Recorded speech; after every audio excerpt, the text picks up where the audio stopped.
Namaste. Namaste. So today we are going to start the 5th chapter 今日は第5章を始めます。 and first verse. 一節です。 So as usual, we will start the class with Shanti Mantra Sahana Bhavatu. いつものように授業をシャンティマントラであるサハナーババトゥで始めましょう。 Okay. Then we will chant the first verse of 5th chapter. その後、5章の1節1番目を演唱します。 Om Sahana Bhavatu Sahano Bhunaktu Saha Viryam Karavavahe Tejasvina Badhitamastu Ma Vidvishavahe Om Shanti Shanti Shanti. So let us chant the verse. After I chant, you follow. では節を演唱しますが、先生のように続いてください。 Sannyasam Karmanam Krishna Sannyasam karmanam Krishna Punaryogam cha shansasi Punaryogam cha samsasi Yachreya eteyorekam Yachreya etayorekam Tanme bruhi sunishchitam. Tanme bruhi sunishchitam. One more time. もう一度です。 Sannyasam Karmanam Krishna Sannyasam karmanam Krishna Punaryogam cha shansasi Punaryogam cha samsasi Yachreya etayorekam Yachreya etayorekam Tanme bruhi sunishchitam. Tanme bruhi sunishchitam. So, Bhashyakara Shankaracharya writes a long introduction for this 5th chapter. 注釈者シャンカラーチャーリアはこの第5章に対し長い序文を書いています。 Okay, at the beginning of the 5th chapter, so before the first verse, Shankaracharya writes a long introduction. 5章の始まる前、第1節第1の前にシャンカラーチャーリアは長い序文を記しています。 Okay, but we will not discuss much about that introduction right now. しかし今の時点ではその序文に対しては、長く、触れません。 Okay, so but we will take up this introduction of the Bhashyakara in the middle of the study from the first and second sloka. しかし、注釈者の、序文の内容は、第1節と第2節の中で勉強していきます。 Okay, so the Gita teaching of Lord Krishna was almost finished at the end of the 4th chapter. クリシュナ神のギーターの教えは第4章の終わりでほぼ完成しています。 But then you can ask the question, then why the teaching continued later? そのように申し上げると、お気になるかもしれませんが、なぜその後続けたのでしょうか。 Okay, it is due to the question of Arjuna. それはアルジュナの質問が原因です。 Okay, as you know, at the beginning of each chapter, so Arjuna puts a new question. 各章の初めにアルジュナは、異なる質問を次々としています。 Okay, so first let us understand this verse, putting into prose order. そしてではまずこの施設を3分の形にすることによって理解してみましょう。 Okay, so it starts with really Arjuna Uvacha. それはアルジュナ・ウワーチャで始まっています。 Okay, so we should have chanted the Arjuna Uvacha, but next time we will chant again with the Arjuna Uvacha.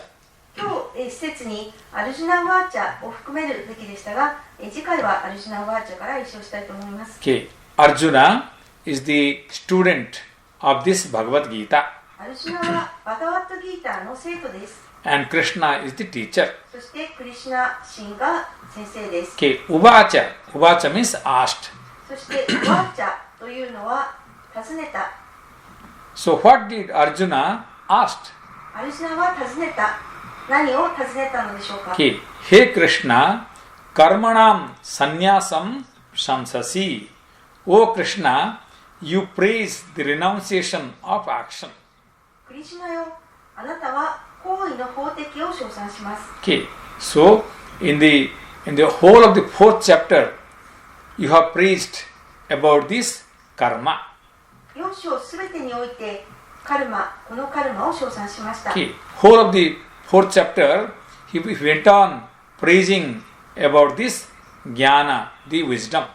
4章すべてに、すべてにおいてクリシュナは、ジュニャーナを褒めたたえています。 Okay. But at the end of this fourth chapter, what did he say? しかし4章の終わりに彼は何と言ったでしょうか。 Okay. He said, you do the yuddha, you continue the war. 言ったのは、戦争を続けなさいということです。 That means you continue the karma yoga. ということはつまりカルマヨーガを続けなさいという意味です。 Okay. So that confused Arjuna. それがアルシュナを混乱させました。 Okay. So you went on praising the jnana, and at the end you tell me to continue the karma. ジュニャーナを大変称賛し続けたのに最後にはカルマを続けなさいと言われます。 Okay, that's why he's saying here, punaha yogam cha samsasi. Again, you also praise the yoga. あなたはまた再びヨーガを称賛するのです。そのように言っています。 Okay, yoga here refers to karma yoga. ヨーガとここで言っているのはカルマヨーガのことです。 Okay, in Gita, whenever the yoga word comes, we have to understand basically it is karma yoga. ギーターにおいてヨーガという言葉が出るときは基本的にそれはカルマヨーガのことであります。 Okay, not only in Gita, in the whole of the Vedanta Shastra, whenever the yoga word appear, it refers to the karma yoga. ギーターだけではなく、ベーダンタ聖典すべてにおいてこのヨーガという言葉はカルマヨーガのことです。 Okay, so we have to understand here, unless and otherwise there is another word associated with this yoga, always it means karma yoga. 他の言葉がヨーガに関わらない限り、それは基本的にカルマヨーガのことであると理解できます。 Okay, in second chapter, you must be knowing that the name of the second chapter is called Sankhya Yoga. 2章の名前はサンキャヨーガでした。 Okay, Sankhya Yoga means Jnana Yoga. サンキャヨーガはつまりジュニャーナヨーガのことです。 Okay, also the 12th chapter is Bhakti Yoga. そして第12章はバクティヨーガです。 Okay, sometimes it is a Dhyana Yoga. そしてそれはリャーナヨーガ Okay, ということもあります。 so sometimes we say the Patanjali Yoga as Samadhi Yoga. またはパタンジャリのヨーガをサマーディヨーガということもあります。 Okay, if you say some name and then yoga, then it is not karma yoga. 何々ヨーガとつく場合、それはカルマヨーガのことではありません。 But otherwise, wherever the simple word yoga is appearing, that time we have to take it as karma yoga. しかし単にヨーガという一語が現れた場合は、私たちは常にそれはカルマヨーガのことだと理解すべきです。 Okay, this is the standard way of understanding Gita's yoga word. それがギータにおけるヨーガの言葉を理解する上での基本的な姿勢です。 Okay, so yoga in Gita is used in the various meaning. そしてギータにおけるヨーガというのはさまざまな意味があります。 Okay, for example, when you say some like fourth chapter was Jnana Karma Sannyasa Yoga. 第4章は例えばジュニアーナカルマサンニャーサヨーガという章でした。 Okay, yoga there it means the subject matter. そこでのヨーガというのは議論の主題です。 Okay, so every chapter, if you see, it's written some yoga, name of some yoga. そしてギーターの各章がヨーガという名前が必ずついています。 So there you have to understand the yoga means the subject matter.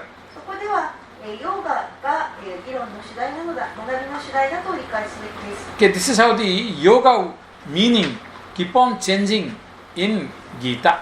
このようにヨガの意味はギータによって変わっていきます。 Okay, so here, so to understand the meaning so far is, O Krishna, you are sometimes praising the jnana and sometimes also praising the karma.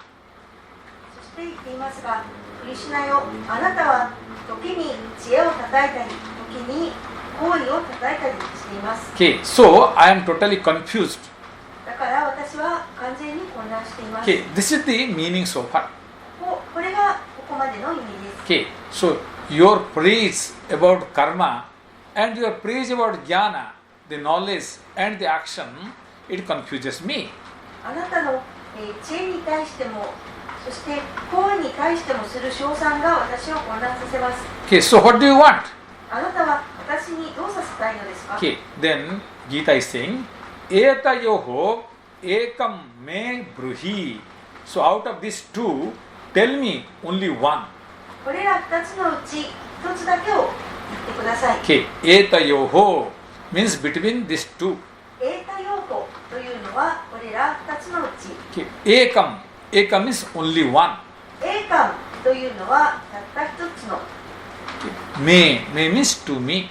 メイというのは私に、 Okay, bruhi means speak. ブルーヒーというのは言って教えてください。 Okay, so teach me only one thing what I have to do. 私がすべきこと1つだけを教えてください。 Okay, so Krishna may ask Arjuna, what do you want to know from me? クリシュナはアルジュナに私から何を知りたいのかと尋ねるかもしれません。 Okay, for that Arjuna says, それに対してアルジュナは言います。 okay, yat sreyaha yat sunishchitam tat bruhi. Tell me that which is better between these two. 私にそれら2つのうちどちらが良いかを教えてください。 Okay, tell me that which you have decided as the ultimate. 私に、それらのうちどちらが、究極であるかそれを教えてください。 Okay, yat sreya. So the sreya word has to be understood. シュレイヤという言葉は理解すべきです。 Okay, sreya means that which is comparatively better. シュレイヤというのは比較の上でより良いものです。 Okay, when there are two choices, then there is a comparison. 選択肢が2つある場合、そこには比較が起きます。 Okay, so when there is a comparison, the better one is called sreya. そして比較してより良いものはシュレイヤ派と言います。 Okay, so this and that, which is better? これとあれ、どちらがより良いのでしょうか。 So among these two, the better one is called sreya. これと、これら2つのうちより良いものがシュレイヤです。 Okay, so another sreya meaning we have already studied in Kathopanishad. そしてまた別のシュレイヤの意味はカタパニシャットで勉強しています。 Okay, and there were two verses we have studied in the Kathopanishad about the sreya and preya. シュレイヤとプレイヤに関しては2つの施設でカタパニシャットで学んでいます。 Okay, sreyascha preyascha manushyametaha. You must have said that there are sreyas and preyas, both approach to the same person. それらシュレイヤスとプレイヤスというのはどちらも同じ人のところにやってきます。 Okay, sreyas means the ultimate. シュレイヤスというのは、最高の、究極の、 So the preyas is the pleasurable. そしてプレイヤというのは私にとって好ましい、心よい。 Okay, so Lord Yama was teaching that. ヤマ神はそこでそれを教えていました。 Okay, the sreya is that which leads us towards our supreme goal. シュレイヤとは私たちを最高の目標に向けて導くものです。 Okay, sreyas means the ultimate good. シュレイヤスというのは究極の善です。 Okay, opposite is preya. そしてその反対がプレイヤです。 Okay, preya is the pleasurable. プレイヤというのは、快適な、好ましいというものです。 Okay, the pleasurable means what? That which binds us in the samsara. 好ましいというのは何かといえば、私たちをサムサーラに輪廻転生に縛り付けます。 Okay, samsara means the cycle of birth and death. サムサーラ輪廻転生というのは誕生と死の繰り返しです。 Okay, so Arjuna is saying to Krishna, please tell me that one path which will lead towards this supreme goal. そしてアルジュナがクリシュナに対して言っているのは、私を最高の目標に向かって導くその一つの道を教えてください。 Okay, I want to reach to this supreme goal. 私は最高の目標につきたいと思っています。 So tell me which path I should undertake. ですからその私にどの道を行けばいいかを教えてください。 Okay, then he also is saying that yat sunishchitam. So yat sunishchitam means which you made the decision. そして彼はまたやっとスニシチタンとも言っていますが、そしてそれはあなたが決定したもの、それを教えてください。 Okay, what is definite for you? あなたにとってはっきりと確実なもの、それを教えてください。 Okay, why Arjuna said to Krishna like this? なぜアルジュナはクリシュナにこのように言ったのでしょうか。 Okay, because Krishna's words were seems for Arjuna confusing. なぜならばクリシュナの言葉が彼を混乱させているように思えたからです。 Okay, so he could not understand the real intention of Krishna. 彼はアルジュナはクリシュナの真の意図を理解できませんでした。 Okay, so let us try to understand this verse meaning through the commentary of Shankaracharya. ではこの施設の意味をシャンカラアチャーリアの注釈を通じて理解してみましょう。 Okay, so the better way of understanding Gita is through the commentary of Shankaracharya. ギーターを理解するのにより良い方法はシャンカラアチャーリアの注釈を参照することです。 Okay, so sannyasam karmanam samsasi. You praise the renunciation of action. あなたは行為の法的を称賛します。 Okay, so sannyasa means the renunciation. サンニャーサというのは法的のことです。 You must have seen there are some Indian people who wear the saffron cloths.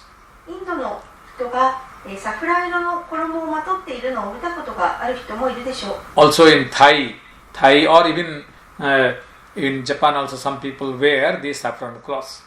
タイや日本でも幾人かの人はそのサフラン色の衣をまといます。 Okay, either the Buddhist monks or the Hindu monks, so they wear the saffron clothes.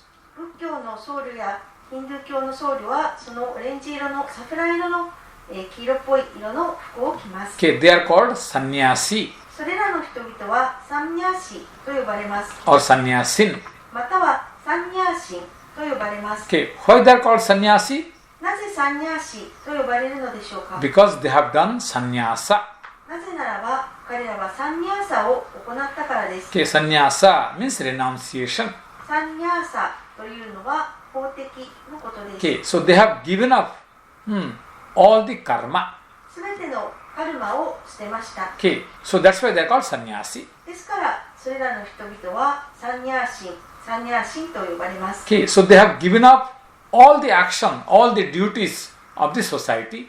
社会のすべての行為、義務を捨てました。 Okay, the social duty, the family duty. So they don't have any duty. So they have taken up to that path. 彼らは社会的、そして家族の義務を負わないでその道を行きます。 Okay, so we'll study. There are three types of sannyasis are there. そしてサンニャーシには3種類います。 Okay, so we will just give it some basic things. One is called the Vidvat Sannyasa.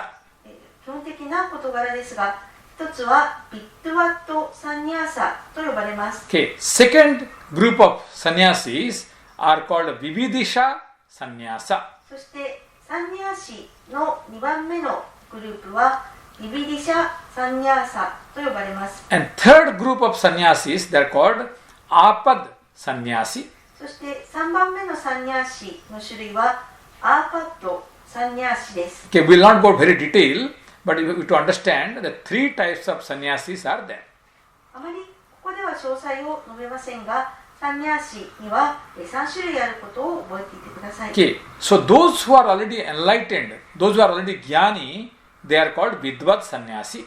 すでに悟ったもの、すでにジュニアーニであるものはビッドワットサンニャーシと呼ばれます。 Okay, so people like Buddha, Buddha, so they are called, Shankaracharya, they are called vidvat sannyasa. お釈迦様やシャンカラーチャーリアのような方々はビッドワットサンニャーシと呼ばれます。 Okay, you know the Vidwan means the jnani, the person who already realized the Atma. ビッドワンというのはジュニアーニのことで、もうすでにアートマンを悟ったもののことです。 Okay, second is called Vividisha sannyasa. Vividisha means Veditum ichha, is desirous to learn. そして2番目のビビディシャサンニャーシというのは学ぶことに意欲があるものです。 Okay, he has taken the path to learn. それはその人たちは学ぶという道をとっています。 Okay, so they are practicing. 彼らは実践しています。 And third is called Apat sannyasis. So they are little bit different from these two. そして3番目のアーパットサンニャーシというのは先に述べた2者とは少し異なります。 Okay, so there are some people. So at the last moment of the life, so they take up that sannyasa. 人生の最後の段階になってそのサンニャーサを取る者たちがいます。 Okay, when they are in the dangerous situation, so that time they take up that path. 危機に陥った時などその時にその道に行こうとそこに行きます。 Apad means this dangerous situation. アーパットというのは危険な状況です。 Okay, so when somebody the doctor says that okay, this person is going to die. そのお医者様がその人に対してもあなたは死ぬでしょうと言います。 Okay, so when that person understood that going to die, so he or she takes up that apat sannyasa. その人は自分が死ぬと分かって彼や彼女はそのアーパットサンニャーシを取ります。 Okay, so at the last moment it took the sannyasa so that he can go for enlightenment. 最後の時間にサンニャーサを取ります。そして悟りへ向かおうと思います。 Okay, so one of the very the example of what you call Shankaracharya's one example is there. そしてシャンカラーチャーリアがその例を述べています。 Okay, Shankaracharya, he was a great sannyasi. シャンカラーチャーリア自身は偉大なサンニャーシです。 But at the beginning, he took the apat sannyasa. しかし、最初の段階では彼はアーパットサンニャーサを取りました。 It's a very interesting story. とても興味深い話です。 Okay, so when he was 7 years old, so he wanted to go to become a sannyasi. シャンカラーチャーリアが7歳の時、サンニャーサの道に行きたいと考えました。 So he approached his mother saying that, please allow me, I want to become a sannyasi. そして彼はお母さんのもとへ行き、どうか私がサンニャーサになることを許してくださいと言いました。 Okay, I will take up the path for a sannyasi. 私は、出家の道を行きたい、サンニャーサになりたいと言いました。 But mother said, so look at your father has passed away. そしてお母さんはそれを聞いてください。あなたのお父さんは亡くなりました。 Okay, and I am alone. そして私は一人です。 So I love you too much. そして私はあなたを非常に愛しています。 So if you leave, then I cannot leave. あなたがもし去ってしまったら私は生きていくことができません。 But Shankaracharya, he was the incarnation of Lord Shiva. しかし、シャンカラーチャーリアはシバ神の化身でした。 So he has a purpose to take birth in this world.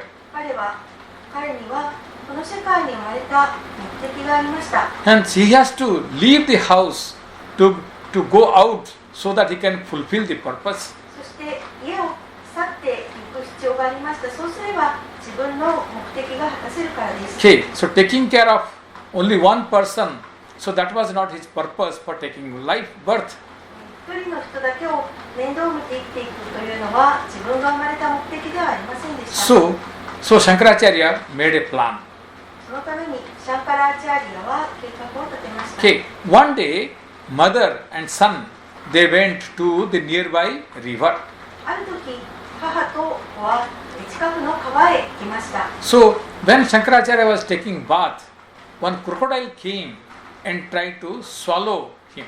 そしてシャンカラアチャーリアが沐浴をしていると、一匹のワニが来てシャンカラアチャーリアを飲み込もうとしました。 Okay, that time, Shankaracharya shouted towards mother. その時シャンカラアチャーリアはお母さんに叫びました。 Okay, oh mother, now I have been swallowed by this crocodile. お母さん、私はもうこのワニに飲み込まれてしまいます。 So most probably I will die. もうおそらく死んでしまいます。 So, but my vertical, what I was thinking to become a sannyasi, so that will remain unfulfilled. そして私がサンニャーシになりたいという願いが満たされないままになってしまいます。 So at the last moment, before I die, if I become a sannyasi, I'll be very happy. ですから私が死ぬ前にもしサンニャーシになれば私は喜びます。 So just say that, so just give me permission to become a sannyasi. ですからどうぞお母さん、私に、サンニャーシになることを今許してください。 Maybe if I become sannyasi, maybe this crocodile may leave me. もし私がサンニャーシになるといえば、このワニも私を話してくれるかもしれません。 Okay, that time, mother, seeing his situation, he said, okay, you become a sannyasi. その時お母さんはその状況を見て、分かりました。サンニャーシになっても構わないと許可を与えました。 And that time, the crocodile left him. そしてたちまちそのワニは消えました。 So then, Shankaracharya came to the shore. そしてシャンカラアチャーリアは岸へ上がりました。 Then he started walking with the same kopina, the lion clothes, kopina. So he started walking. そして彼は同じその衣、コーピーナをまとったまま歩き出しました。 Okay, without any clothes, just one lion clothes, underwear wearing, and started walking. 下着だけをまとってシャンカラアチャーリアはそのまま立ち行きました。 The mother asked, where are you going? そしてお母さんはシャンカラアチャーリアにどこに行くのですかと尋ねました。 Okay, so I became a sannyasi, so I have to go outside the home. 私はサンニャーシになったので、もう家を出なければなりません。 Mother said, that was just because you are dying, so that's why I told you, but I really didn't mean. お母さんがそして言ったのは、あの時はもう、命が危なかったからそう言ったのです。本当にそう意味したのではありません。 Okay, but then Shankaracharya said, no, you have given permission and I will have to become a sannyasi, so please allow me to go. しかしシャンカラアチャーリアは、いいえお母さん、あなたは私に許可を与えてくれましたので、私は行かねばなりません。 Okay, that time he also said to mother that whenever you have in trouble, you just think about me and I will come immediately. そしてその時、シャンカラアチャーリアはこうもお母さんに伝えました。もしお母さんが困った時には、私のことを考えさえすれば、その時すぐに私は参ります。 Okay, so like even the last moment when she was dying, that time she remembered and Shankaracharya came immediately.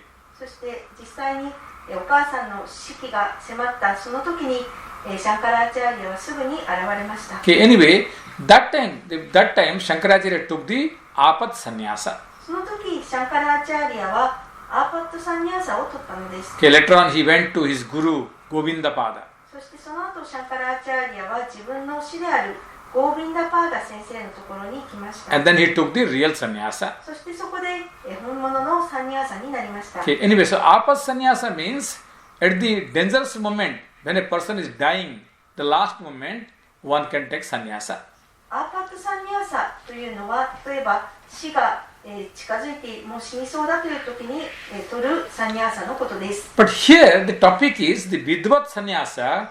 So after getting realization, the sannyasa is the topic here. しかしここではビットワットサンニャーサが主題となっています。 Okay, after the realization of the Atma, one becomes sannyasi. アートマンの悟りの後にサンニャーシになるそのサンニャーシのことが主題になっています。 Okay, and that was the topic of the 4th chapter. そしてそれが4章の主題でした。 Okay, so that is called Jnana Karma Sannyasa Yoga. That's why the Jnana Karma Sannyasa Yoga is the name of the 4th chapter. ジュニアナカルマサニアサヨーガというのが第4章のタイトルです。Okay, jnanena karma sannyasa. So all the action has to be renounced after the jnana. すべての行為が知恵の後に法的されるべきであることを述べています。Okay, jnanam means wisdom. ジュニアナンというのは知恵です。Okay, what is jnanam? Jnanam is wisdom. So after realizing the Atma, this is called jnanam. アートマンを悟った後、それが知恵と言われるもの、ジュニアナンです。Okay, so only after you realize the Atma, then there is no need of the action. アートマンを悟った後は行為の必要がありません。Okay, then only you can give up the karma. そして初めて自分は行為を、カルマを放棄したということができます。Otherwise, the karma has to be continued. そうでなければ、カルマというのは続くものです。Okay, so that karma which is to be continued is called karma yoga. そしてその続くカルマがカルマヨーガです。Okay, so the karma yoga, the sadhaka, the practitioner has to continue. そのカルマヨーガを、サーダカは、不動者は続けるべきです。Okay, once you realize the Atma, the self, then you can give up all the karmas. 一旦自己であるアートマンを悟ったならば、自分はすべての行為をやめて構いません。Okay, then you can take up the lifestyle called sannyasa, the wearing the ochre robe. その時は、そのサンニャーサという生き方、オレンジの衣をまとったサンニャーサという生き方をすることができます。Okay, till you get the wisdom, the Atma, I am Aham Brahmasmi, I am Atma, till that time you continue doing the karma yoga. 自分がアハムブラフマースミと、言える日が来るまで、その知恵を得る時まで自分はカルマヨーガを行い続けることができます。Okay, this point was confusing to Arjuna. その点がアルジュナを混乱させました。Okay, when Krishna went on preaching about the karma sannyasa, he said, why can't I take karma sannyasa now? クリシュナ神がカルマヨーガを、カルマサンニャーサを称え続けたので、なぜ今自分はそのカルマサンニャーサをしてはいけないんですかとアルシュナは考えました。Okay, so I can become a sannyasi. 私はサンニャーシになっても構わないのではないでしょうか。Okay, because you are telling me to do karma yoga, to continue the war, so I can become a sannyasi. あなたは私はカルマヨーガを続けるべきだ、つまり戦い続けるべきだと言いますが、私は今サンニャーサになっても構わないのではないでしょうか。Okay, you went on praising the renunciation and of the action in the whole of this 4th chapter. クリシュナ神、あなたは行為の法的を4章全体でずっと褒めたたえていきました。Okay, so why don't you allow me that I will become a sannyasi like that? だから私もそのようなサンニャーシになっても良いのだと思うのですが。Okay, Bhashyakara gives the sannyasa meaning as parityagam. 注釈者はサンニャーサの意味をパリティアガンと説明しています。Okay, sannyasam means parityagam, giving up very well. サンニャーサンはパリティアガンのことであると注釈者は説明し、それはよくやめること、よく法的することと言っています。Okay, tyaga means giving up. ティアガというのは、やめることです。Okay, tyaga means to quit. やめることです。Okay, parityaga means giving up totally. そしてパリティアガというのは完全にやめることです。Okay, tyaga is a normal quitting. Parityaga means giving up totally. ティアガというのは普通の段階での、そのやめる、静止することですが、パリティアガというのは非常によくやめていることです。Okay, total renunciation. これは完全な法的です。Okay, what renunciation you are talking about? 一体どんな種類の法的が述べられているのでしょうか。Okay, karmanam. Karmana means actions. それは、カルマナーンです。行為です。Okay, karma means action. Karmanam means actions. カルマは行為な数形ですが、カルマナーンというのはさまざまな行為です。種です。 So, which actions to be given up?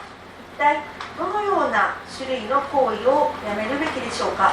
Bhashyakara explains, Shastriyanam Anusthana Visheshanam means performance of all those actions which are enjoined by the Karma Kanda.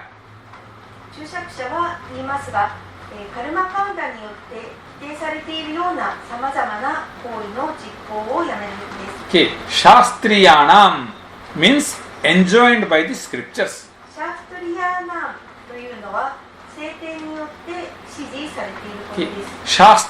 Shastra means scripture. シャーストラというのは聖典です。 Okay, so the Veda is having both Karma Kanda and Jnana Kanda. ベーダは両方ありますが、カルマカンダの部分とジュニアナカンダの部分があります。 Okay, Karma Kanda, which explains which giving the injunction of the action. カルマカンダというのは行為にまつわるさまざまな規定が述べられている部門です。 Okay, which actions to be performed by which person?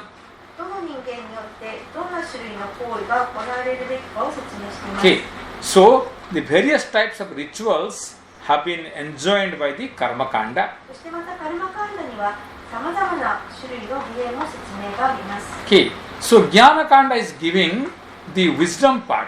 そしてジュニアナカンダというのは知恵の部分です。 Okay, the Aranyaka and Upanishad, basically Upanishad is called Jnana Kanda. アーラニアカやウパニシャット、基本的にはウパニシャットですが、それがジュニアナカンダです。 So, Karma Kanda is giving the injunctions, which action to be performed by which person. カルマカンダの方では、どのような種類の行為がどのような人によって行われるべきかを説明しています。 Okay, different persons have to perform the action which is for themselves. いろいろな人が自分たちのための行為を行います。 Okay, the actions are enjoined according to their varna and ashrama. そして、行為というのはその人の、主性と、その人がいる人生の段階、重機に従っています。 Okay, as we have studied, all the humanities are divided into 4 varna. すべての人間というのは4つの主性に分かれます。 They are called Brahmana, Kshatriya, Vaishya, Shudra. ブラフマナ、クシャトリア、バイシャ、シュードラの4つです。 Okay, Brahmana is the one who gives maximum value for wisdom. ブラフマナというのは、自分の持っている最大の知恵のために費やす人です。 Kshatriya is the one who gives value for the name and fame. そしてクシャトリアというのは名声に価値を置く人です。 Okay, who takes care of the society, 社会のために働く人です。 who takes care of the country. または、国を守る人です。 Okay, Vaishya is the one who gives highest value for the objects. そしてバイシャというのは、物に最大限の価値を置く人です。 Who does the business, so it's called Vaishya. ビジネスマンはバイシャです。 Okay, then Shudra is the one who gives the value for the enjoyments. そしてシュードラというのは楽しむことに価値を置いている人々です。 So the actions are different for all these 4 varnas.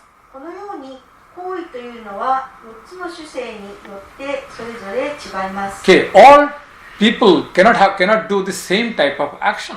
すべての人が同じ行為はできません。 Okay, the Brahmanas' actions are different from Shudra's actions. ブラフマナの行為はシュードラの行為とは違います。 Similarly, there are ashrama, the 4 stages for each person.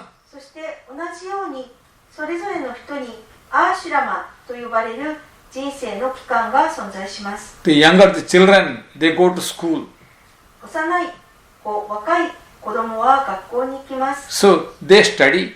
勉強します。 So they are called brahmacharya. それらはブラフマチャーリアです。 Okay, so their actions are different from the household people. それらの者たちの行う行為というのは家に住む者たちの行う行為とは違います。 The household people, they are called grihastha.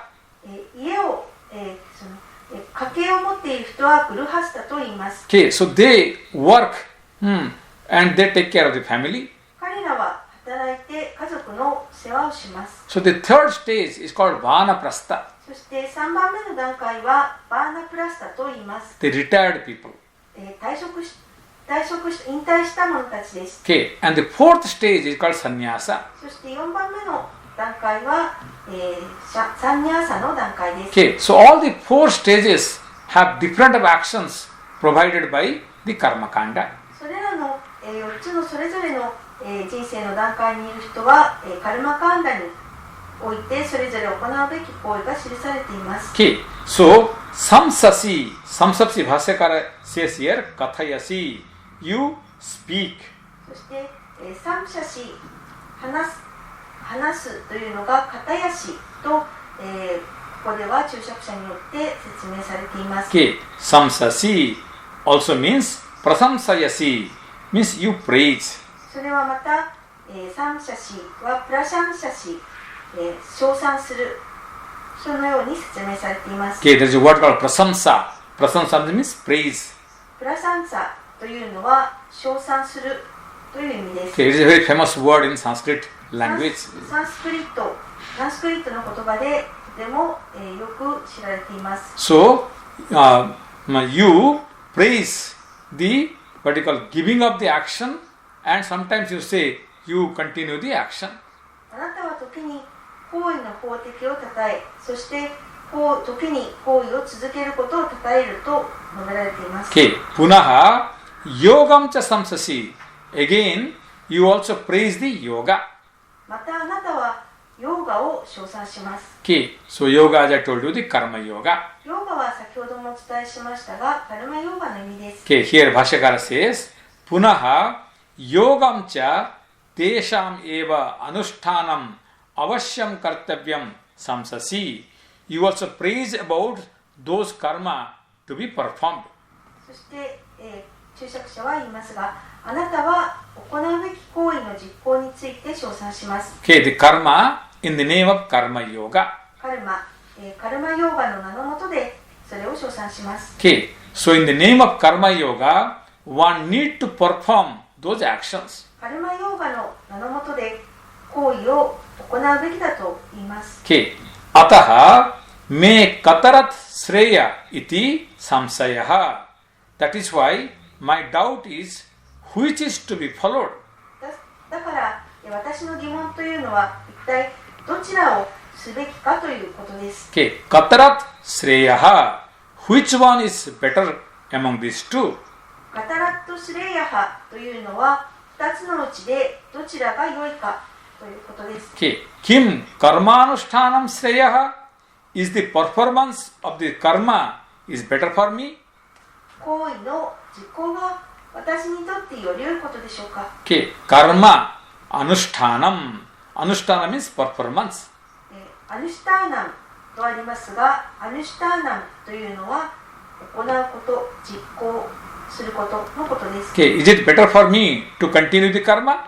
カルマを続けることが私にとってより良いことでしょうか。 Kimba tat hanam iti, or quitting those action is better? または行為をやめることがより良いことでしょうか。 Okay, you can see the bhashya, the commentary. Tadhanam, the word tadhanam. バーシア、注釈にはタットダーナンとあります。 Okay, tadhanam means tat plus hanam become tadhanam. タットとハーナンがつながってタッダーナンになっています。 Okay, hanam is rejection. ハーナンというのは拒絶のことです。 Okay, quitting. それはやめることです。 Okay, giving up. 諦めることです。 Okay, so shall I give up the action or shall I continue the action?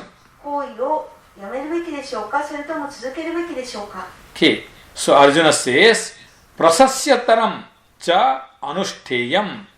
Between these two, so which is better choice for me? アルジュナは言います。それら2つの間でより良い選択というのはどちらのことでしょうか。 Okay, if you tell me clearly, then that I will follow. もしそれを私にはっきりと告げてくれたのであれば、私はそれを続けます。 Okay, ataha chat yat sreyaha prasasyataram etayoho tad ekam bruhi. So that is the reason please explain me that alone between these two. ですからそれら2つのうちこれだという方を明らかにしてください。 Okay, so Sreyaha, Bhashyakara explains here as the Prasasyataram. シュレイヤハという言葉をプラシャシアタランと注釈者は説明しています。 Prasasyataram means so better choice. プラシャシアタランというのはより良い選択という意味です。 Okay, that which is praiseworthy. 称賛に値するものの意味です。 Okay, so you can see that when the word Tara and Tama is when in Sanskrit, the Tara and Tama, this will come two way. 文末に、タラとタマという語がつくことがあります。 Okay, Tara means comparative. タラとつけばそれは比較の上でという意味になります。 Okay, Tama is superlative degree. そしてタマがつけばそれは最上級です。 Okay, Bruhat means big. ブルハットは大きいという意味です。 Okay, Bruhat Tara means comparatively bigger. そしてブルハッタラとなれば比較すればより大きい。 Okay, so this mountain and this mountain, which is comparatively bigger? この山とあの山を比べたら大きい方はどちらでしょうか。 Okay, so this is the bigger. この山の方が大きい。 Then you say Bruhat Tara. そうなればそれはブルハッタラ、この山がブルハッタラですとなります。 Okay, but the Himalaya, when you say Himalaya, this is the biggest. しかしヒマラヤ山、それが一番大きいです。 Okay, this is Bruhat Tama. それはヒマラヤ山はブルハッタマです。 Okay, so here Tara is comparatively which is タラというのは、比較した場合、それは比較の上での意味になります。 Okay, Etayoho. Etayoho means between these two. エータ用語というのはそれら2つの間で Okay, between which two? どの2つでしょうか。 Karma Sannyasa and Karma Anusthana. So giving up the action and doing the action. 2つとは行為の法的とまたは行為の実行との間でのことです。 Okay, renunciation of action and performance of action. 行為の法的化または行為の実行化を問うています。 Okay, yad anushthanat sreyaha abaptihi mama syat iti manyase. So what you feel better for me, that you explain. あなたが私が行うのにより良いと感じていること、それを教えてください。 Okay, if you tell me what is better for me, then I will continue to do that. 私にとってより良いとあなたが言えば、それを私は行い続けます。 So that I also want to reach my supreme goal of human life. そして私はまた人間の人生の最高の目標に到達したいと思います。 Okay, so why you want which one is better? なぜあなたはより良い方を望むのでしょうか。 Okay, why your problem is you want to choose between these two? なぜあなたは2つの間で選ぶという問題に陥っているのでしょうか。 Okay, that point is explained by Bhashyakara. その点に関して注釈者は説明します。 Saying, Anyataram saha eka purusha anushtheyatva asambhavatvat means it is impossible for the same person to perform these two. 説明されているのは同じ人が2つを同時に実行するのは不可能です。 Okay, simultaneously, it is not possible for the same person to perform these two. 一人の人間がそれらの2つの行為を同時に実行することはできません。 Okay, two different persons can perform these two actions.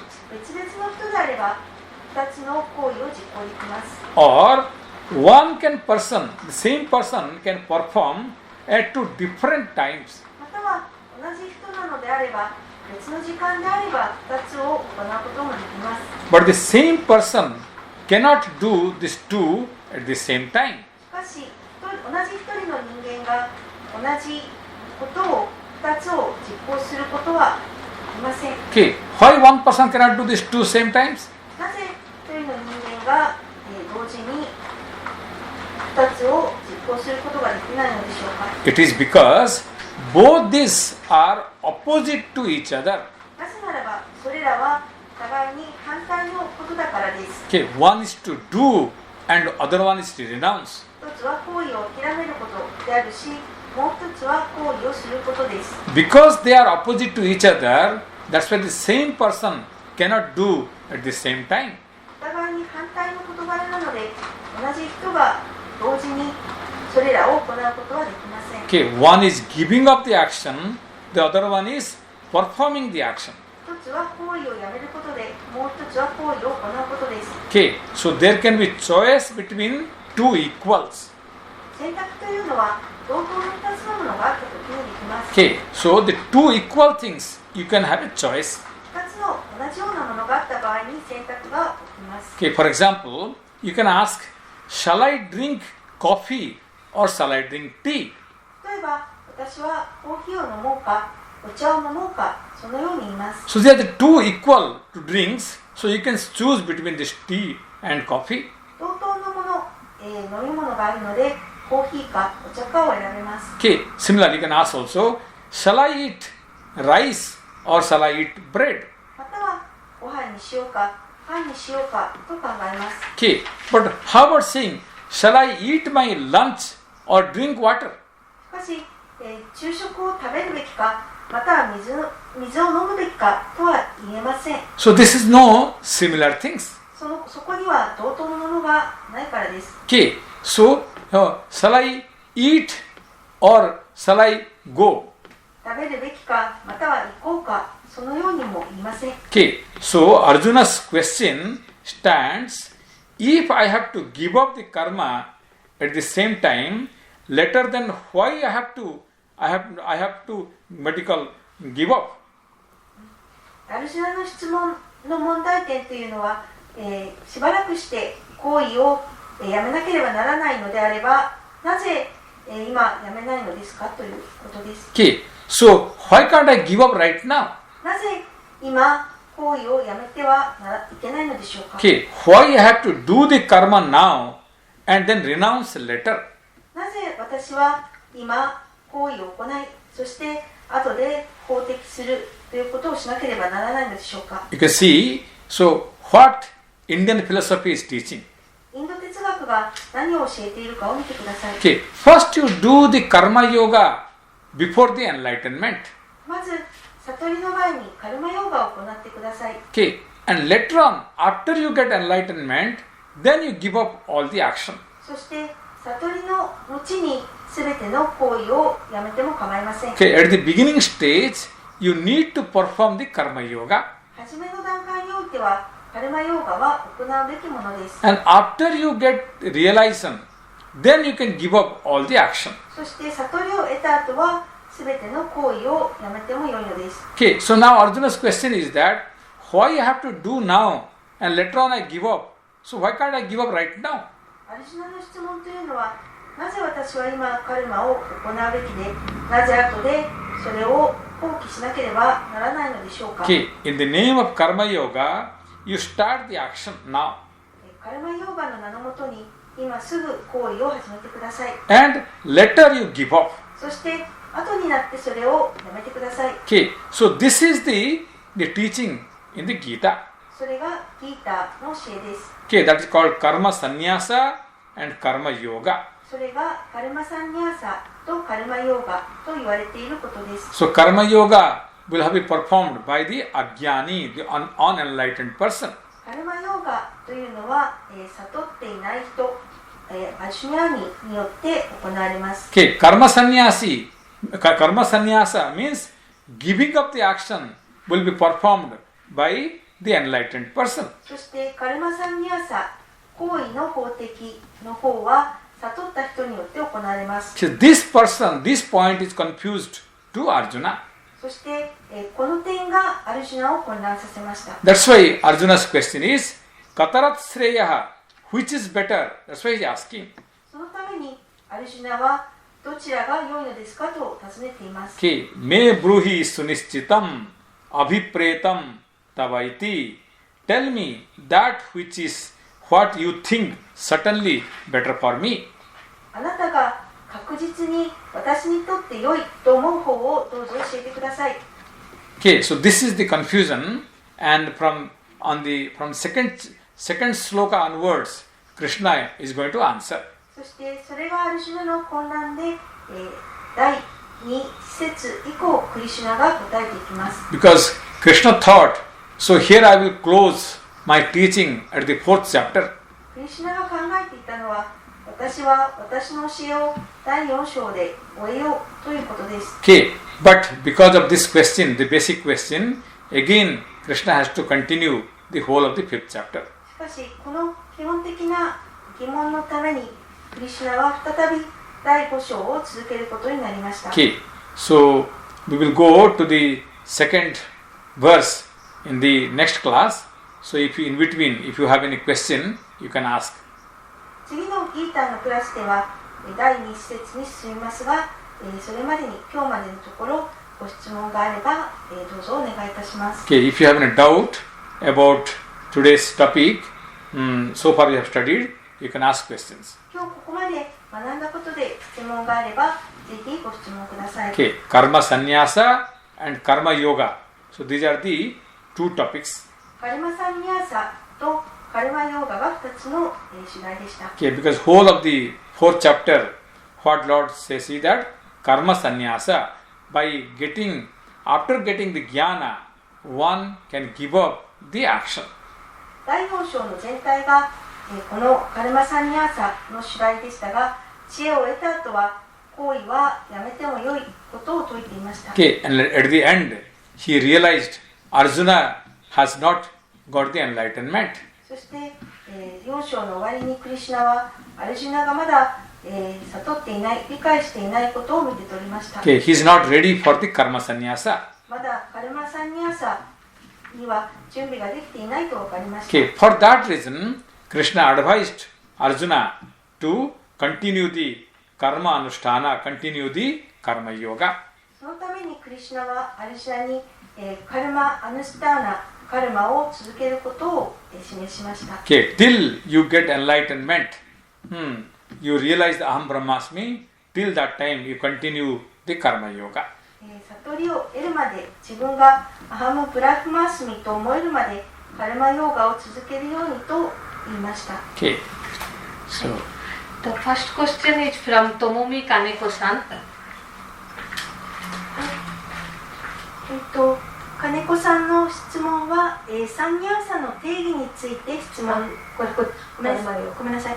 カルマヨーガがあるから悟りがあるということですか？突然悟りは来ないでしょうか？というのがともみさんの質問です。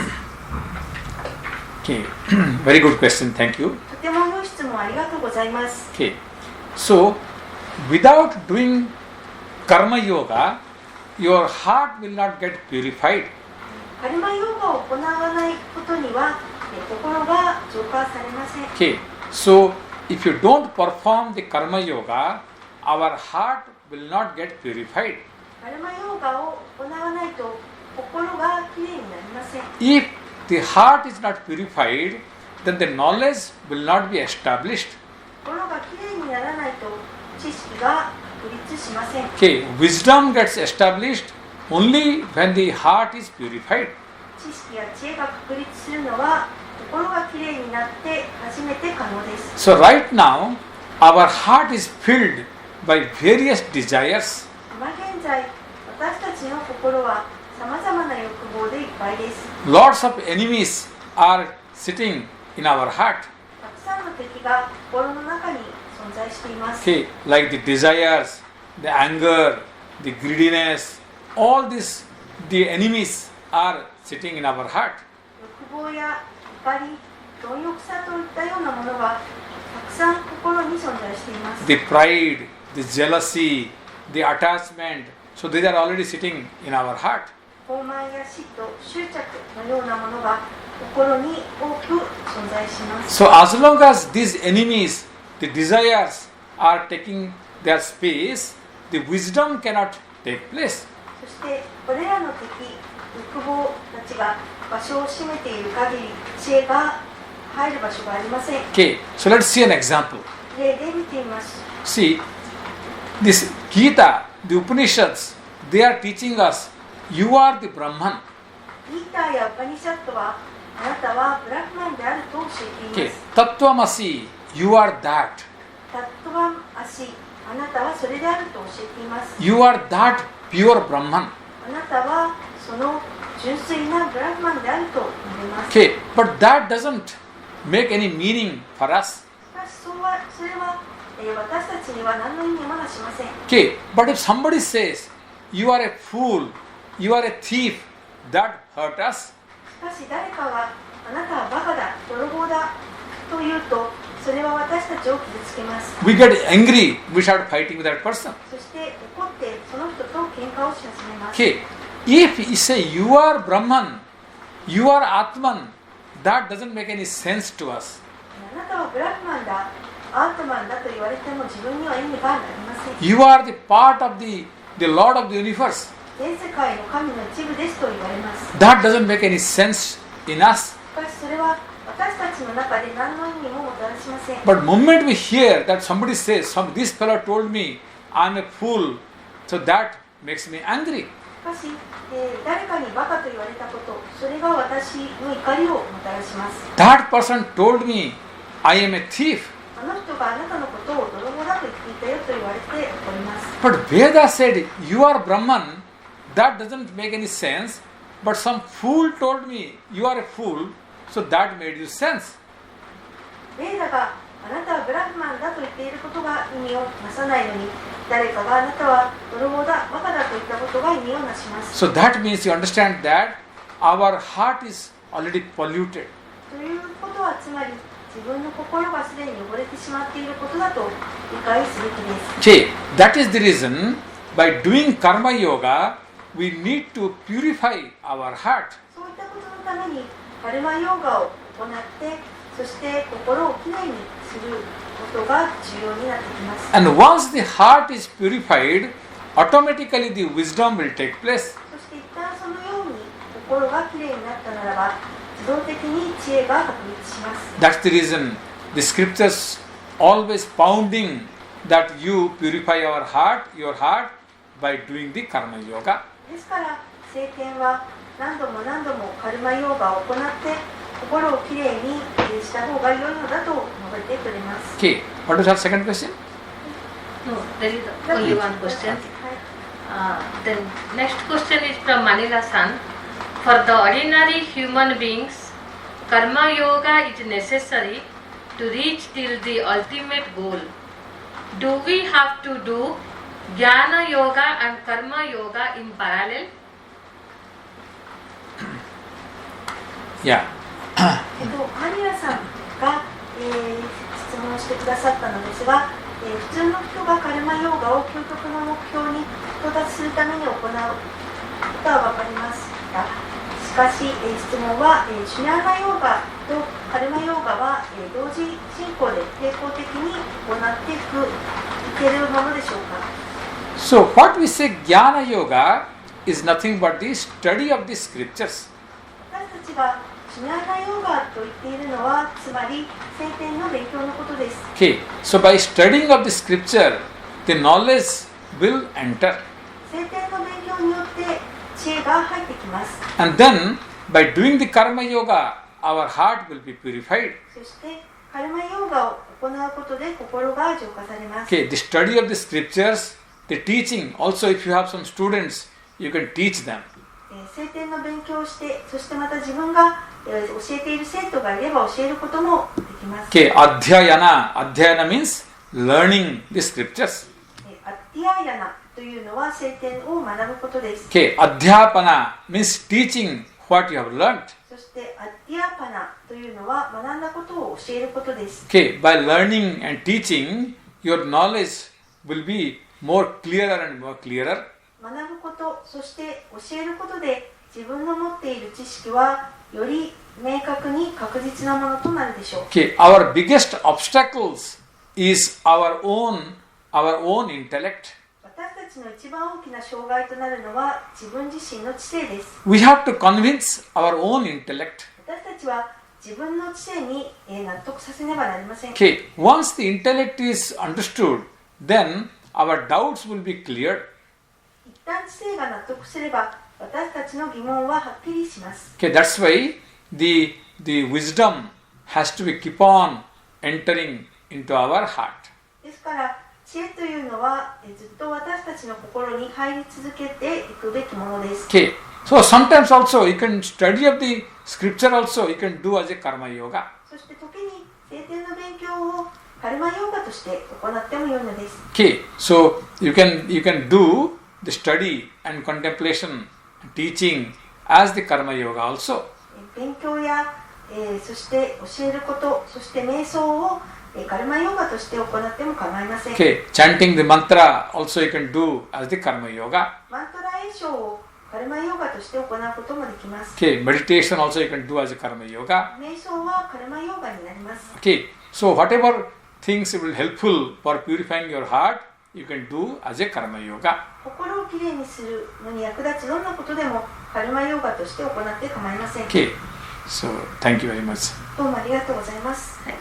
次の質問はチャマルさんからサニャーサの定義について質問です。直接聞きます。チャマルさんどうぞ。はい、すいません、お世話になります。ビットバットサニアさんと、これまでの自分の理解について確認なんですけれども、ビットバットサニアさんの場合は、悪魔、自分が真の自己であるってことを悟りの後に、サニア師、真のサニア師になれるっていうことをなんか主題とするっていう説明だったと思うんですが、これまでちょっと、勘違いがあったかもしれませんが、ギーターを学んでいく中で、アルジュナないしは自分自身もその日々の行いの結果を法的する、日々の行いの結果を捨て去ることによって、それが日常普通の生活をしながらサニア神として生きることにもなるっていうような理解できてしまったんですね。で、これコンテキストの違いか分かりませんけど、ここでは悪魔を悪魔で悟らなければ、そのブッダっていうか格者にならなければサニア神なんかなれないよっていうか、そういうのは入ってこないっていう考えなんですかね。ここはどういうことを教えてるんでしょうか。 Okay, so one is that, so you have already realized the Atma, then you can give up all the actions. 一切にはもうすべてを悟ったので、行為は全部捨てることができる。そのような立場があります。 Okay, so you give up the action because actually you are not giving up the actions are going away from you. 行為をやめたと言っていますが、実際には行為をやめたというよりは、行為が自分から離れたことです。 Okay, because most of our actions, they are prompted by the desires. なぜならば、私たちのほとんどの行為が欲望によって起こされるものです。 Okay, it is not that we are doing the action, but the actions are done through our body by the desires. 私たちが行為を行っているのではなく、行為が私たちの体を通して行われます。 Okay, the desires are making us to do the action. 欲望が私たちに行為を行わせます。 So it is the ignorance. Ignorance creates the desire, 無知が欲望を作ります。 and the desires create the action. そして欲望が行為を作ります。 It is happening, not we are doing. それは起こっています。行っていません。 And the jnani, the wise person, he doesn't have ignorance. そして、ジュニアには、無知がありません。 And because the jnani doesn't have any ignorance, he has no desire. ジュニアには無知でないので欲望がありません。 Because he or she doesn't have any desire, so there is no action generated there. 欲望がないのでそこに行為が生まれません。 Okay, no action is performed by that person. その人によって行為は行われません。 But if there is no action, then what that person is doing? しかし行為がないのであればその人は何をしているのでしょうか。 Okay, if you say he doesn't do any action, then how he is living the life? 何の行為も行わないのであればその人は人生をどのように生きていっているのでしょうか。 No, they do action, but they do, it's called the loka sangraha.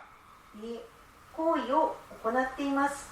行っていますが、その行為はローカサングラハとして行っています。 Again, the word changes. 言葉が言い回しが変わります。 Okay, karma yoga, it is for the sadhaka, for the practitioner.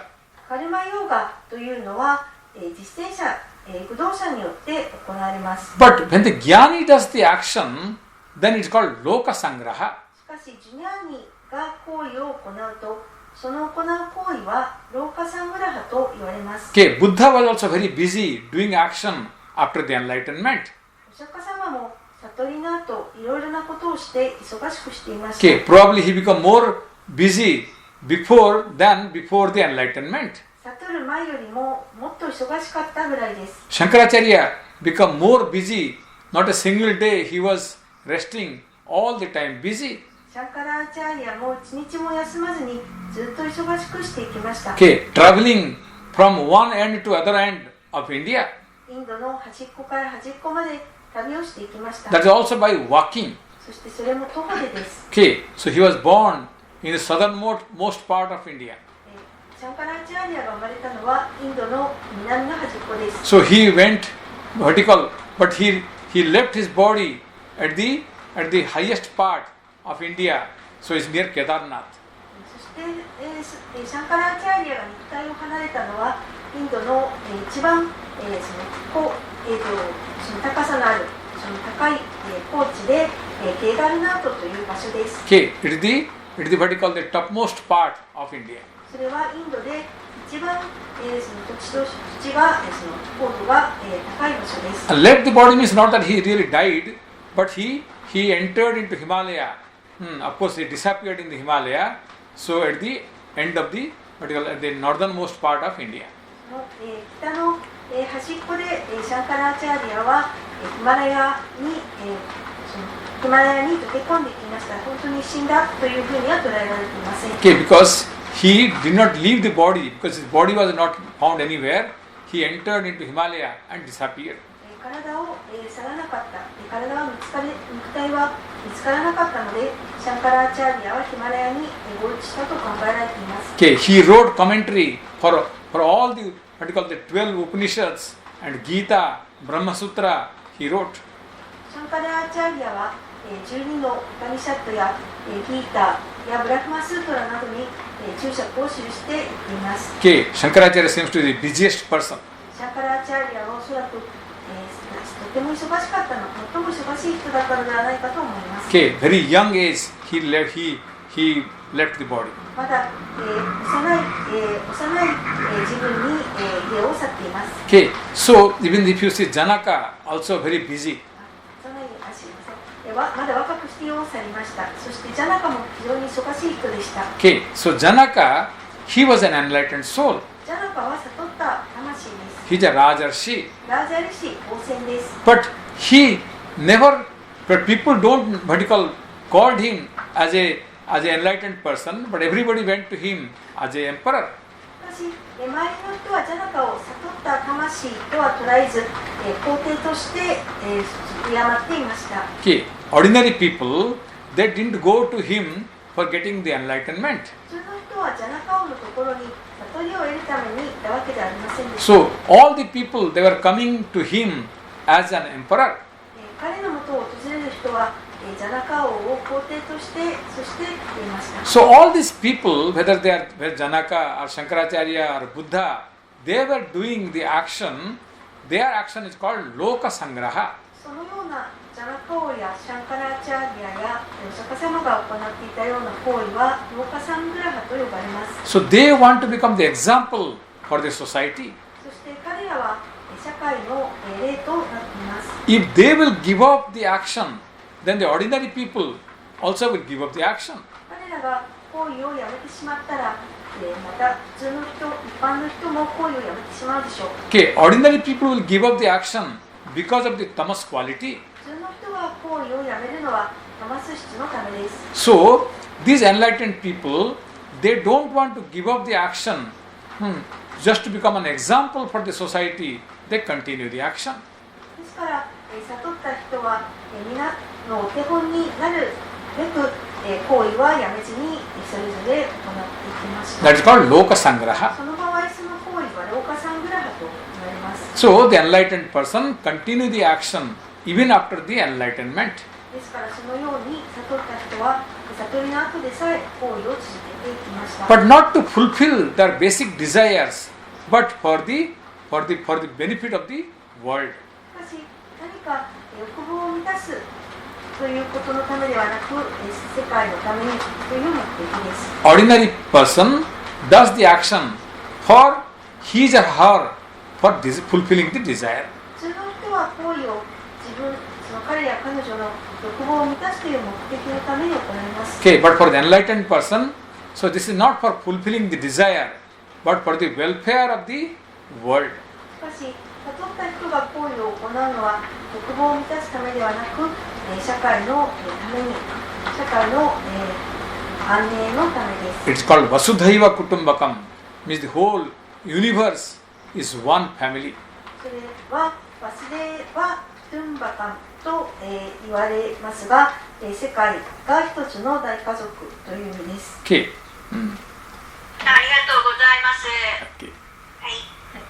次は大星さん、カルマサンニャスについてです。大星さんどうぞ。はい、すいません。お願いします。すいません。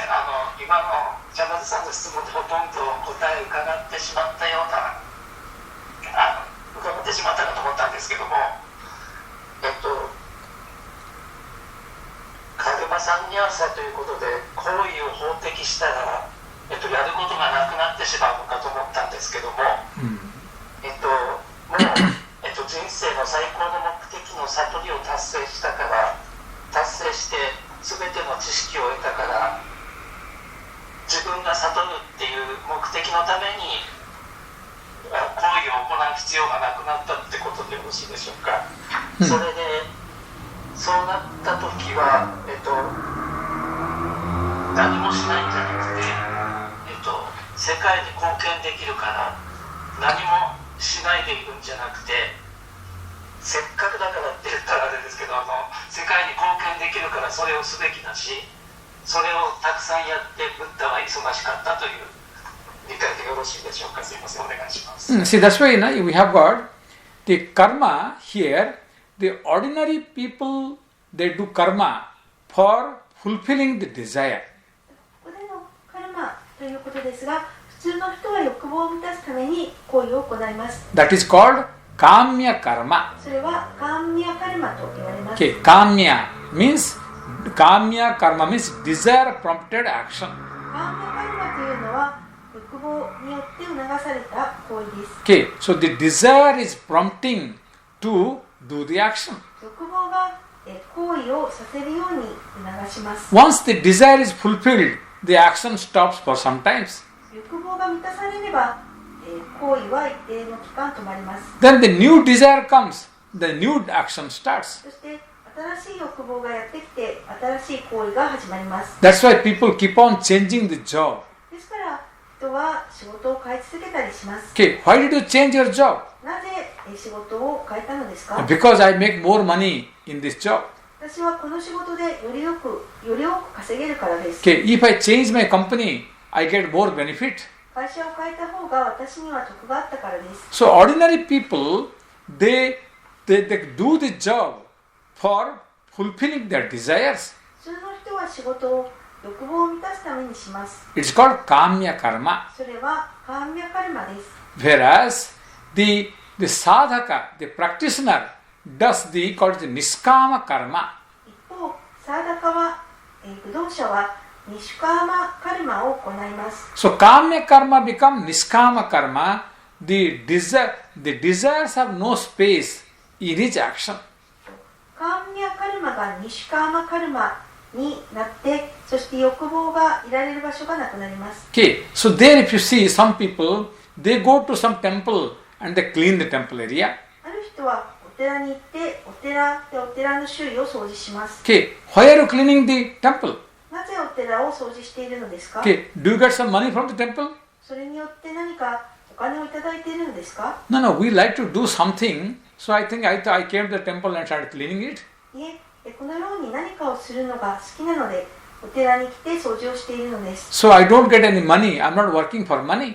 お金のためめにやっているのではありません。 Okay, so this is called niskama karma. それはニシカーマカルマです。 Okay, niskama, nihikama, no desires. ニシュカーマはニヒカーマのことで、なし、欲望がなしのという意味です。 Okay, even the day-to-day action, so they do without thinking of the result. 日常の行為も結果を考えずに行います。 Okay, so this is called niskama karma, so or called karma yoga.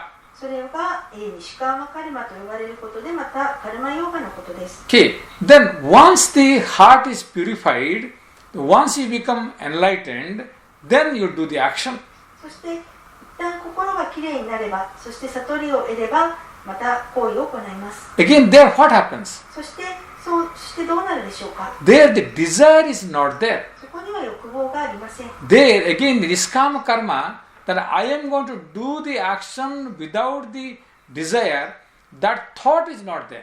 そして、私は欲望なく行為を行う、ニシカーマカルマを行うという考えがありません。 Okay, I am going to do the action, that thought is not there. 私は行為を行うという思考が考えがありません。 Okay, there is no that way that I am going to get some result. No, neither the result is there, nor the name and fame is there. 結果、求める結果もないし、名声もありません。 Okay, that's why somebody gives a reward, you feel unhappy. ですから、誰かに表彰されたりすれば、かえって不幸になります。 Okay, you feel shy.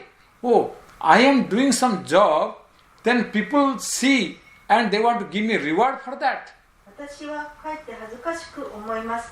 彼らは私のしていることを見て、そしてそれに対して何か表彰をしたいと考えてしまいました。 Okay, like the very good example is the Ras Khan, he is giving charity. 良い例としてはラスカーンがいますが、彼は不正をしていました。 Okay, when Ras Khan is giving charity, he is looking down or he is looking backside. ラスカーンが不正を施しているとき、彼は後ろを向いたり下を向いたりしています。 So when you are giving the charity, why are you looking backside? なぜ不正をしているときに後ろを向くのでしょうか。 Okay, or looking down? または下を向いているのでしょうか。 Because if I look at that person, then I feel pride. なぜならば、あげている相手を見れば、私は高慢を得てしまいます。 Okay, oh, I am giving charity to that person. 私はこの人に不正をしているんだと考えてしまいます。 Okay, I am king and that person is a beggar, so I am giving him charity. 私は王で、相手は小じだから私は不正をしていると考えてしまいます。 Okay, so he's saying that, he was a very big Krishna Bhakta. そしてラスカーンは、大変熱心な、クリシュナ信仰者でした。 He says that this money which I have received, this belongs to Krishna. この私の持っているこのお金はクリシュナ神のものです。 Okay, and the people who have come in front of me in the name of, they are poor people, they are also Krishna. そして貧しい人という姿で私のもとを訪れる人もまたクリシュナ神です。 So Krishna is taking Krishna's own money. クリシュナが自分のお金をもらっています。 Okay, where is my pride should come here? その間で私の高慢というのはどこに入る余地があるでしょうか。 So I feel shy. だから私は恥ずかしく思います。 So I am feeling shy that I am giving Krishna's money back to Krishna. 私はクリシュナ神のお金をクリシュナ神に返して恥ずかしく感じています。 That's why these enlightened people, they feel shy when they do some great action. 悟った人はこのような偉大な行為をするときに恥ずかしさを持ちます。 Okay, so so they do the action because the action generate through their jnana. 行為を行いますが、その行為はジュニアーナから発生しています。 Okay, because of the wisdom, the natural action happen. 知恵によって知恵を通じて自然な行為が起きます。 They don't do action, the action happen by the wisdom. 行為を彼らが行うのではなく、行為が知恵によって起こるのです。 As for the ordinary people, the action happen because of the desires. その人にとって行為が欲望のために起こるようにです。 Similarly, for the enlightened person, the action happen because of this wisdom. 悟った人にとっては行為というのは知恵によって生まれます。 Okay. ありがとうございます。 The next question is from Janasan. Loka Sangraha and Karma Sannyasa are two ways of living after enlightenment. Are these two same? ロカサングラハとカルマサンニャーサは、同じものでしょうかとジェナさんです。So basically, they are from the two different angles. それら2つというのは2つの別の視点から見たことです。 Okay. So Loka Sangraha and Karma Sannyasa, they are viewing from two different angles. ローカサングラハとカルマサンニャーサは異なった視点で見ています。 Okay, one side, so that Jnani has given up the action. 一方で、ジュニャーニは行為を肯定しています。 Okay, what kind of action he or she has given up? 一体どんな種の行為を肯定したのでしょうか。 The personal action. それは個人的な行為です。 Okay, the action which is benefiting as a jiva. ジーワとして得をする行為です。 Okay, so that is called jnana karma sannyasa. So the basic action which was benefiting him or her has given up. 彼や彼女に利益をもたらす基本的な行為を肯定しています。 But Loka Sangraha is doing the action as the agent of the Virata Purusha. しかし一方ローカサングラハの方は行為をヴィラータプルシャのために行います。 Okay, so that person is doing the action not for himself or herself, doing the action for the Lord of the universe. 行為を自分自身の彼や彼女自身のためには行わないで全世界の主のために行います。 Okay, the action what Lord of the universe is supposed to do, so I become the hand for the Lord of the universe. 全世界の主の手に代わって自分が行為を行います。 Okay, one side he has given up the action, the other side he is busy in action. 一方では行為を肯定し、もう一方では行為を忙しくするのです。 Okay, the action what a jnani does is Loka Sangraha. ジュニアニが行う行為のことをローカサングラハと呼んでいます。 The action which the jnani stops is called jnana karma sannyasa. そしてジュニアニが、行為をやめることをジュニアナカルマサンニャーサと言っています。 Okay, they are not different. 違うことではありません。 Okay. The next question is from Saito-san. 先生、質問です。カルマヨーガとは期待なく行為を行うことと理解していますが、私の助けを必要としている人のために行為を行うこともカルマヨーガと言えますか？そこにはその人たちを助けたいというある意味欲望があると思うのです。しかし自分のための果実を得たいという期待はありません。それはカルマヨーガとは言えますか？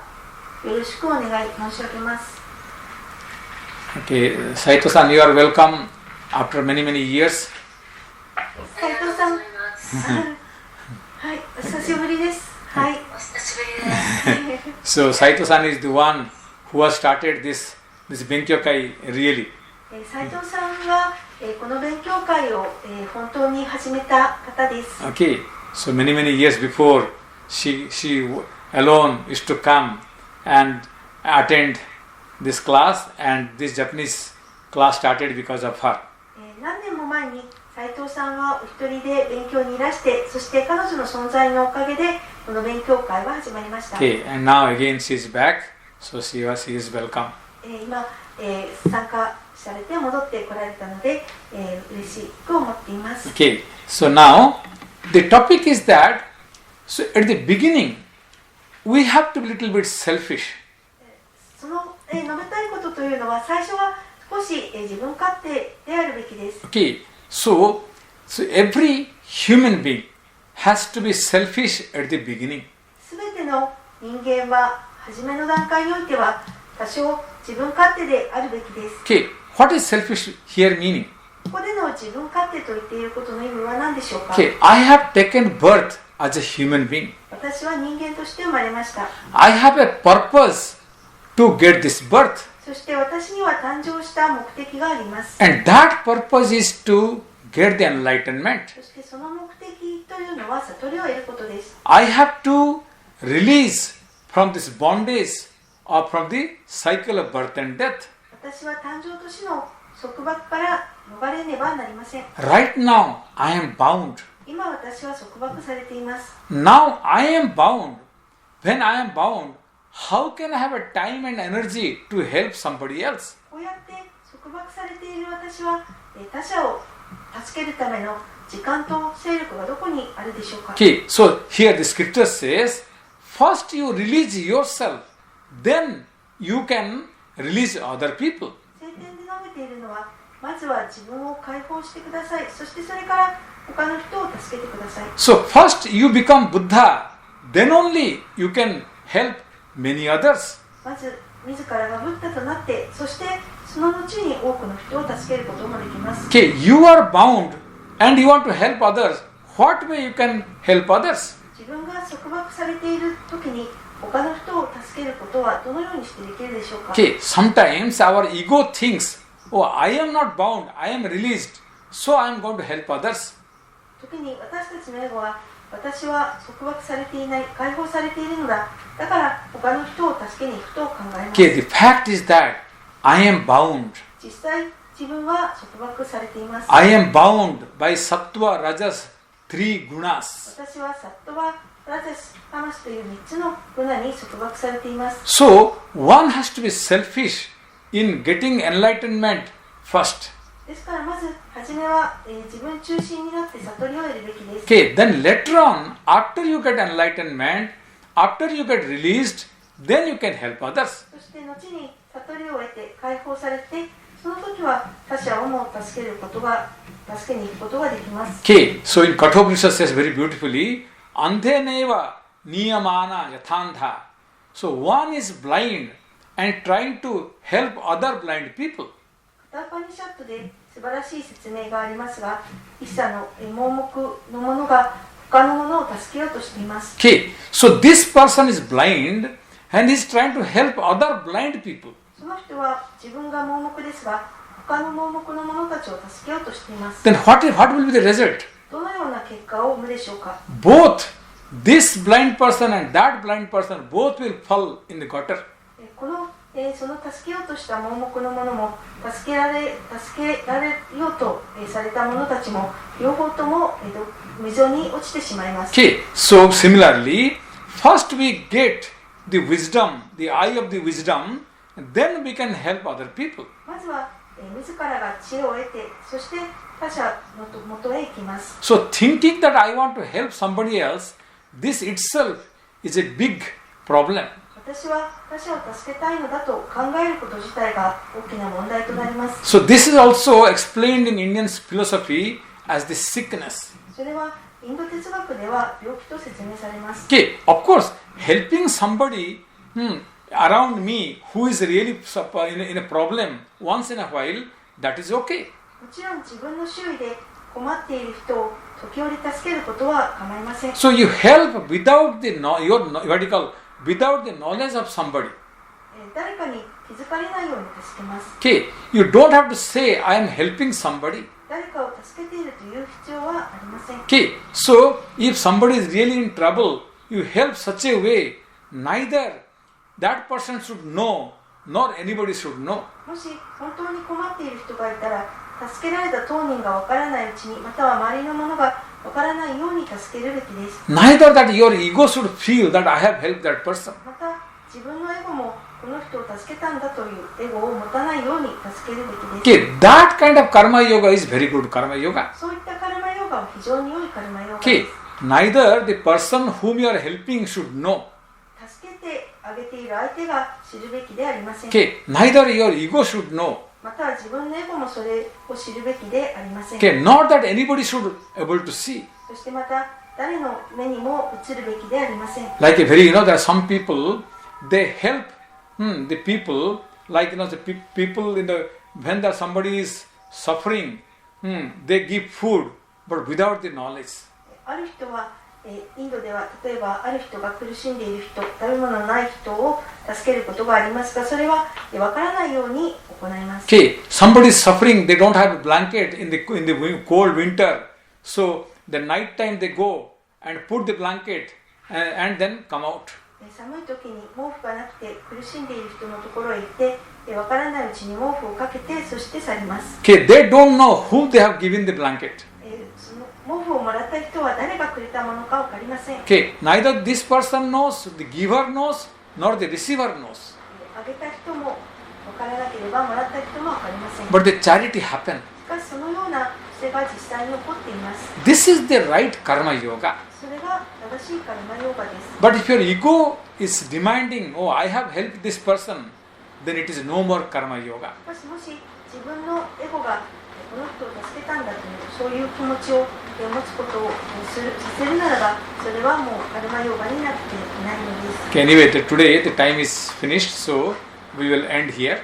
今日はそろそろ終わりの時間が来てしまいましたので、この辺で授業は終わりです。 We will chant the Shanti mantra. シャンティマントラを唱えましょう。 Om Purnamadaha Purnamidam Purnat Purnamudachyate Purnasya Purnamadaya Purnameva Vashishyate Om Shanti Shanti Shanti Harihi Om Sri Gurubhyo Namaha Harihi Om.